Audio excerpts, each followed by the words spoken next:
basado en hechos reales, ya lo sabéis. Películas que al final se quedaron hasta cortas porque la realidad que escondían detrás del celuloide era mucho más fuerte, más terrorífica en este caso. Javier Pérez Campos, compañero, buenas noches. Buenas noches, Iker. Por cierto, felicidades por esa sección de hemeroteca, en ikerjimenez.com, esa sección que es una maravilla para los amantes de los añejos misterios. Arqueología pura. Y de la que estamos especialmente orgullosos, además, porque hemos disfrutado rescatando esos legajos, esos papeles, y bueno, que ponemos a la disposición de todos los oyentes y de todos los que quieran acercarse a ese mundo tan apasionante que es la hemeroteca. Bueno, hemeroteca también tiene un poco, porque hay que expurgar material. Nos vamos a 1974, cuando se inician los fenómenos reales, pero podemos escuchar un fragmento de una película que es del año 91, ¿no, Javi? Eso es del año 91, en España pasó muy desapercibida porque el caso en sí, el caso que relataba, también pasó muy desapercibido porque fue eclipsado por el gran gigante del horror que fue Amityville, ¿no? Una serie de casos de casas encantadas de esa época no han salido a la luz especialmente precisamente por eso. Si quieres, vamos a escuchar ese corte, que son las primeras palabras con las que empieza esta película y que son toda una declaración de intenciones. Escuchamos. Esta película está basada en las experiencias reales de Jack y Janet Smurr y su familia. A pesar de que los sucesos sobrenaturales están rodeados de controversia, la terrible experiencia de esta familia fue considerada como real y fue recogida por diferentes medios. Las escenas que siguen están basadas en el libro Apariciones, la pesadilla de una familia, en entrevistas mantenidas con los personajes reales y artículos periodísticos. Bueno, vaya introducción, vaya voz, vaya sensación. Estamos todos en la sala de proyección y por supuesto Javier Pérez Campos con el viejo celuloide, nada digital, metiéndolo en el proyector y contándonos una historia que empieza con una casa muy vieja, ¿verdad? Así es, la historia en realidad empieza en 1972, cuando la familia Smurr es víctima, junto a otros miles de personas, de un terrible huracán que asoló el pequeño pueblo estadounidense de Wilkes-Barre. Y a partir de ahí se produce, Iker, una serie de casualidades concadenadas que acaban llevando a esta familia Smurr a vivir en una de esas casas del horror, una de esas casas en las que nadie querríamos acabar viviendo. Porque bueno, se habían quedado sin casa y tras 2 años ahorrando pueden marcharse finalmente a West Pittston, a una pequeña casa, una casa humilde, una casa muy sencilla, un dúplex, con un sótano, con la fachada de madera blanca, con un porche, con un pequeño jardín. Y una vez trasladados allí, pasan a vivir también con los padres de Jack Smurr, el padre de familia. Empiezan a vivir una serie de fenómenos que en un principio ellos toman como algo anecdótico y que prácticamente no tienen ninguna importancia. Desde el principio, Javi, desde la instalación en esa casa de 1882, empiezan los fenómenos de una... es curioso esto, porque es una familia... Este caso está ensombrecido, como dices, por la fuerza de Amityville, que es un caso difícil de superar, pero esta familia también va a ir con un estrés postraumático, ¿no? Tienen que ir después de haber sido arrancados de su vivienda por un huracán. Así es, y habían quedado en una pobreza bastante importante y empiezan a vivir esos fenómenos, curiosamente, una vez que ya se han acomodado en la casa, cuando han terminado la mudanza. Uh-huh. Empiezan, de alguna forma, los televisores se encienden completamente solos, algunos aparatos y algunos electrodomésticos funcionan sin estar conectados a la corriente. Empiezan a aparecer unas extrañas manchas de una sustancia que parece sangre y que se expande por el suelo y por las alfombras de la casa, y empiezan a aparecer también, Iker, grandes arañazos provocados por enormes garras invisibles prácticamente en todas las puertas de la casa y en algunas paredes también. Ojo, Javi, me acabas de decir manchas de algo viscoso y garras en la pared. Así es, recuerda por ejemplo a casos como el de Roy Mannheim, ¿no? Y a otro que te voy a decir yo, que te va a poner los pelos de punta y que va a poner los pelos de punta a toda la audiencia. ¿Sabes lo que ocurre en el caso de Vallecas? Uh-huh. El caso de Vallecas de 1991, el famoso expediente Vallecas, la policía constata 2 cosas. Una sustancia viscosa que el informe policial pone parecen babas oscuras que caen de repente de la nada, y los siguientes son unos zarpazos en la pared, en un póster, y que giran un crucifijo en el famoso informe después de la muerte de una niña, o el más famoso quizá caso Poltergeist español. Es curioso, Javi, porque has dicho los 2 fenómenos que yo nunca he vuelto a escuchar juntos en otra familia con una niña y con problemas. Y fíjate, Iker, otro curioso fenómeno que aparecía también en ese expediente Vallecas y que también aparece aquí. Recuerdo, por ejemplo, cómo la madre de Estefanía Gutiérrez no escuchaba esa voz que salía del baño y que parecía que la llamaba. Sí. Pues aquí, en este caso, también la protagonista, Janet Smurl, la madre de esta familia, había escuchado esa extraña voz que surgía de la nada y que la llamaba por su nombre.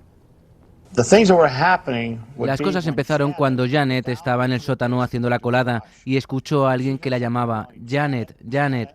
Y ella pensó, parece la voz de mi madre, así que contestó, dime mamá, ¿qué quieres? Pero su madre no estaba allí y entonces empezó a escuchar extraños sonidos desde diferentes puntos del sótano.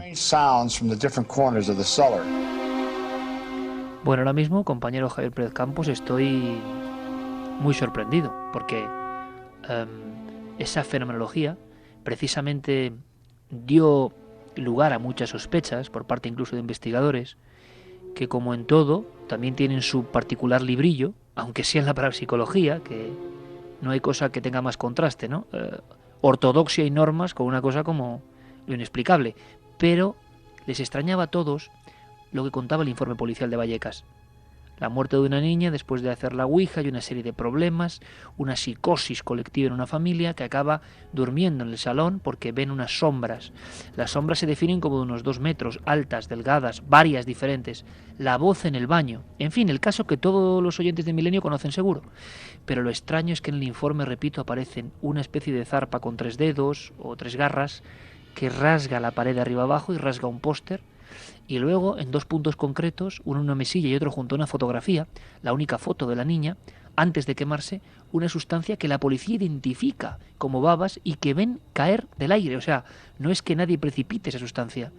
Nunca había vuelto a escuchar estos elementos concretos, tan fuera de lo cotidiano, incluso no paranormal, hasta que me lo acabas de contar tú, en este caso, que ocurre a miles de kilómetros. No deja de ser curioso. Así es. Y bueno, estábamos escuchando, Iker, a Ed Warren, uno de los investigadores que pasó varios días en la casa y que llevó a cabo esa investigación exhaustiva que publicó posteriormente. Y de hecho hay también una cosa que empieza a ocurrir y que también tiene mucho que ver con otros casos similares, y es que estos fenómenos empiezan a cambiar las vidas por completo de sus protagonistas.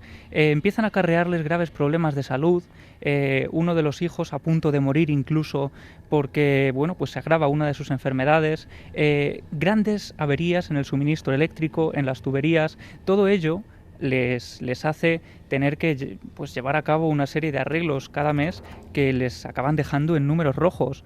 Es decir, que además la tensión en la casa empieza a ser cada vez más cortante. Claro, y los nervios, me imagino, entre ellos, y la psicosis y la ansiedad compartida, exactamente igual que en el caso Vallecas. Eso es, y además aquí se produce algo también muy curioso, y es que el fenómeno al principio solo tiene lugar, estos fenómenos paranormales solo tienen lugar cuando Janet, la mujer, está completamente sola en casa y no puede haber nadie que demuestre lo que ella cuenta. Por ejemplo, una noche ella estaba a punto de dormirse cuando empieza a escuchar unos pasos por el pasillo de la casa que se acaban metiendo en el cuarto de baño. Ella, completamente convencida de que allí no podía haber nadie, se dirige rápidamente al baño, enciende la luz y descubre que efectivamente no hay absolutamente nadie. Y es en ese momento, delante de sus propias narices, cuando la cisterna se descarga completamente sola. ¿Qué demonios te ocurre? He oído voces. ¿Voces? Y también pisadas y portazos. ¿De quién? De nadie, nunca hay nadie. Nunca hay nadie cuando estás aquí, Jack. Solo vienen cuando estoy yo sola. ¿Quién viene? Dime, ¿de qué estás hablando? Crees que estoy loca, ¿no es cierto? No he dicho eso. No, pero lo piensas. ¿No es así? Pues no lo estoy. Y si no me crees a mí, puedes preguntárselo a tu madre, que también lo ha oído. Jack, te digo que en esta casa pasa algo muy raro. Quiero irme de aquí ahora mismo. Quiero mudarme. Pues como estábamos escuchando, Iker, los fenómenos empiezan a crear grandes problemas en ese matrimonio que para la mayoría de las personas que lo conocían era un matrimonio perfecto, y empiezan a salir esas rupturas, y además la mudanza que pedía Janet era completamente imposible porque se encontraban en números rojos, no podían hacer frente a una nueva hipoteca y finalmente tienen que quedarse allí. Lo que ellos no sabían es que el fenómeno iba a ir agravándose conforme iban pasando los días. De hecho, este fenómeno se vuelve completamente agresivo cuando pasan unos meses y, por ejemplo, una de las noches, las dos pequeñas gemelas Smurl que vivían, que compartían habitación, dormían en una litera, una noche notan cómo la puerta del dormitorio se abre, escuchan unos pasos de alguien que parece acercarse, notan esa respiración, un ambiente gélido y de repente sienten como una especie de mano invisible las agarra de los tobillos, las zarandea y las arrastra por toda la habitación, causándoles heridas del roce contra el suelo. La noticia llega a saltar a los medios porque además pues Janet Smurl asegura también que una noche es abusada sexualmente, como ocurre también con el caso de Carla Moran, y que dio lugar a la película El Ente. Ella aseguraba estar completamente dormida. Cuando era despertada no podía moverse para nada y era cuando notaba ese gran ser, decía, encima de ella que intentaba violarla. Finalmente hay una especie de, digamos, polémica en los foros más relacionados con el misterio sobre si este caso llegó a saltar o no a los noticiarios más importantes de la época. Y nosotros, Iker, hemos conseguido documentos reales, prensa real de la época, agosto de 1986, titulares tan impresionantes como "Una familia de 8 miembros convive con el demonio". Pero, Javi, ahora veremos algunos de esos recortes, material real, y llevaban ya, por lo tanto, varios años sufriendo estas cuestiones que pueden tener que ver con la psicosis o la histeria colectiva desatada o algo más. Pero de verdad que cuando me quedo absolutamente sin palabras, es al recordar, y es un caso que tengo muy presente, porque yo estuve varias veces en esa casa, y bueno, en fin, no estaba uno muy cómodo, no por la familia, que es encantadora, sino, hombre, sabiendo lo que uno sabía que había ocurrido allí. Pero es que una de las habitaciones con literas, en Vallecas, año 91, repito, eran dos gemelas, que veían como una sombra, pues aparecía también, ¿no? En fin, las similitudes y sincronicidades inesperadas entre este caso norteamericano y el de Vallecas, bueno, es para tenerlo en cuenta, ¿no? Desde luego. Sí, es cuanto menos curioso y además ha surgido ahora mismo, no teníamos ni siquiera planeado hacer esta similitud, ¿no? Si no me equivoco, Javi, las dos niñas, que ya serán unas mujeres hechas y derechas, yo las pude entrevistar en un par de ocasiones, si no recuerdo mal, Angelina y Querubina, y que veían cómo se aparecía una figura oscura, que la vieron reptar incluso. Claro, luego todo eso, ¿qué es? Aquí tenemos la fuerza de el informe de la Policía Nacional y lo que ellos cuentan, los 4 agentes de la Policía Nacional. Pero todo ese fenómeno, sea por histeria, sea por un hecho detonante, sea por un trauma compartido, o sea porque están pasando cosas que algunos tildarían casi de diabólicas, por lo que aparece y por cómo va el increciendo, parecen calcos, Javier, parecen calcos. Y lo curioso, Iker, además es, como dices, esos kilómetros que hay entre un caso y otro no se conocían, porque este caso apenas es conocido en España. Por tanto, estas similitudes yo creo que dicen bastante, ¿no?, de la veracidad de estos casos. Aquí tengo, Iker, esa prensa de agosto del año 86 y he resaltado un texto que decía: la familia Smurl no creía en los demonios hasta que se mudaron y arreglaron su nueva casa. Allí aseguraron haber percibido olor a humo y carne podrida, haber escuchado gruñidos de cerdo, golpeteos de pezuñas, lamentos y gemidos que les helaban la sangre, y continuaban diciendo: las puertas se abrían y cerraban de golpe, y las luces se apagaban y encendían, aparecían resplandores fantasmales, y el aparato de televisión llegó a desplazarse por la habitación completamente solo durante la noche. Habían sido agredidos, Javier, en esta especie de espiral que va asumiendo, ¿no? Hay que imaginarlo, en una especie de locura a toda la familia. Sospechan unos de otros, como ocurre casi siempre. Al final, unos y otros constatan los fenómenos, pero creo que hasta la mascota, hasta un perro bastante fiero, llegó a ser apaleado por algo. Sí, un pastor alemán llega a ser lanzado contra una de las paredes y golpeado con fuerza delante de Jack Smurl. Es curioso porque el caso, al principio, solo llevaba a cabo acciones violentas cuando Janet estaba en casa. Cuando pasan los años, empieza a manifestarse con virulencia delante de Jack, delante de los hijos e incluso delante de amigos que habían ido allí a la casa a ver qué estaba ocurriendo. Pues esto es una penitencia muy larga de esta familia, una penitencia larga. hablamos del año 86 y los traslados ocurren en el 74.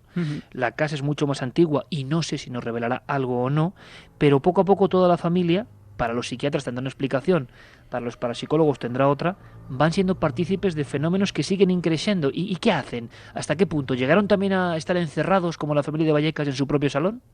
Pues llegaron a hacer vigilias también nocturnas y hasta un momento en que llegan a pedir ayuda a la iglesia. Allí piden que por favor un cura acuda a la casa a hacer un exorcismo, y es entonces cuando el padre McKenna acude allí, lleva a cabo 2 exorcismos, pasa varios días en la casa, ofrece incluso 50 misas por la casa y por esa familia, y curiosamente delante del sacerdote tampoco ocurre nada, pero una vez que éste se marchaba de casa, la familia aseguraba que los fenómenos parecían volverse mucho más violentos.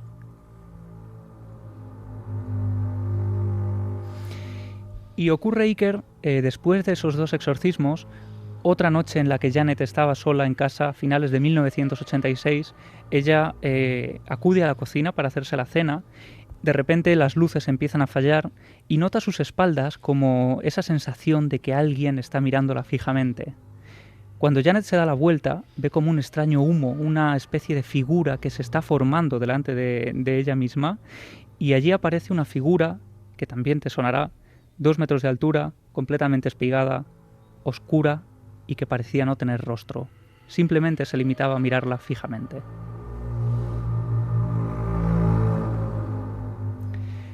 Aquella figura que se materializó delante de ella le causó tal pavor que ella se marchó de allí corriendo, y para no aumentar ese temor que había en la casa y esa tensión que aumentaba con el paso de los días, decidió callarse esa experiencia. Y fíjate, unos días después, la madre de Jack Smurl aseguró haber visto exactamente la misma figura rondando cerca de su habitación cuando ella no sabía nada de la experiencia de Janet.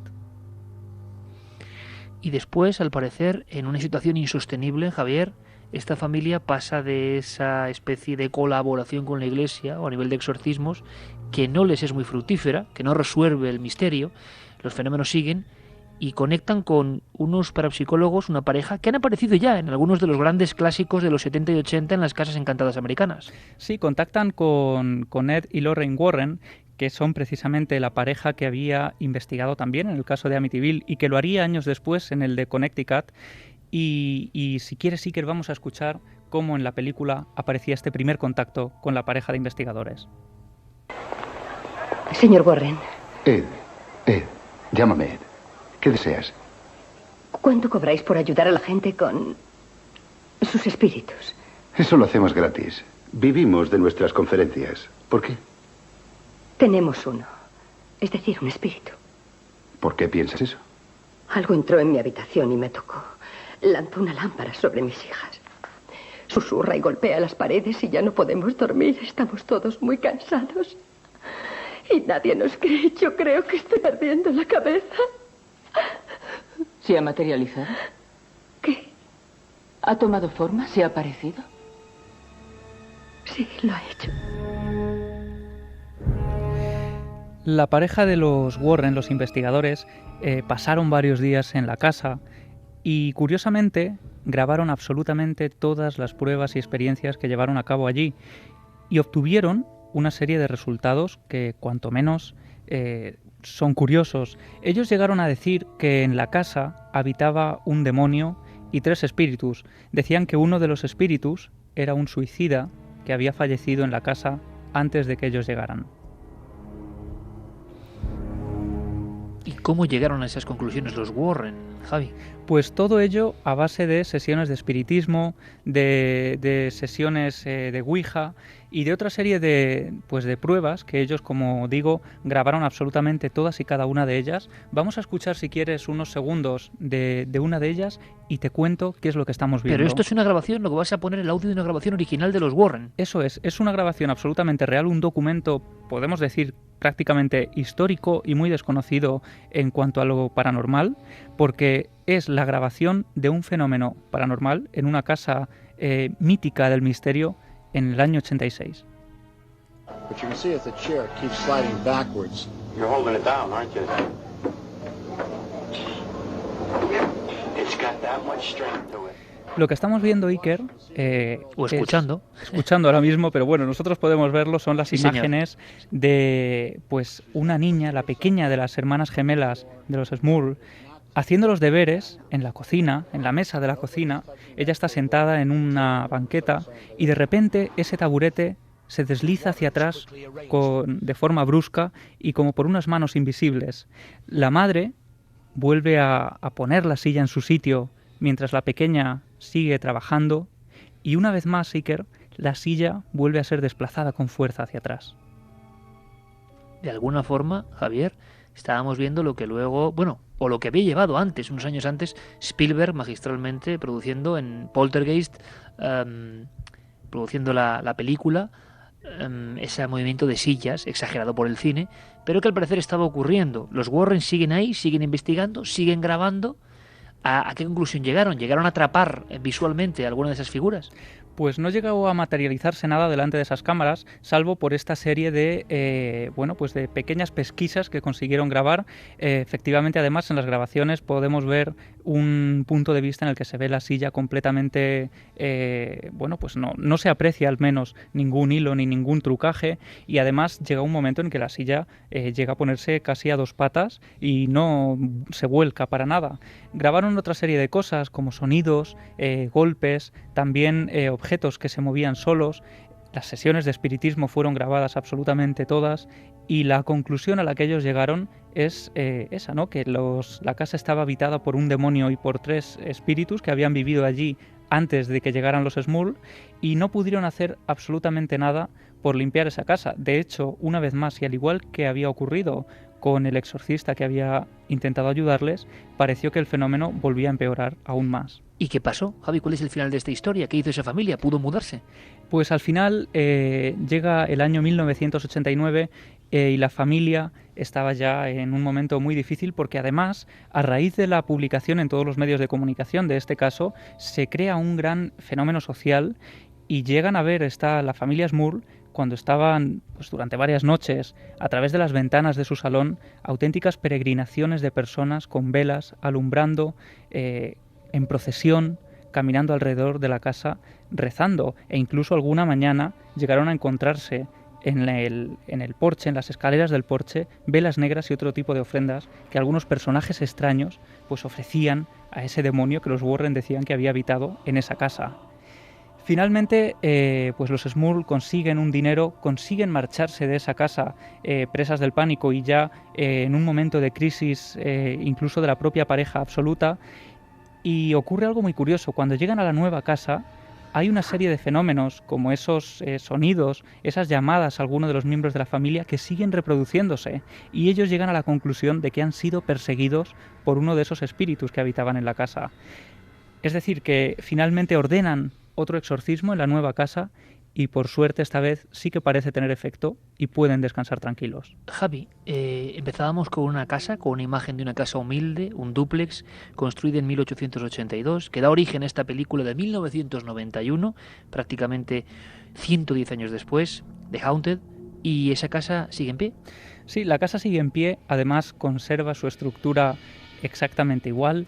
Ahí sigue esa casa con sus viejos tablones blancos, ya envejecidos por el paso del tiempo, por esas grandes capas de hormigón, por ese porche y esas escaleras también de madera ya envejecida. Y la casa sigue allí y también los vecinos, muchos de ellos que conocen la historia por su antigüedad en el vecindario, aún evitan pasar por ese lugar cuando tienen que acudir a algún sitio cercano. 15 años de fenomenología, para otros de histeria colectiva, investigación de la Iglesia y de parapsicólogos.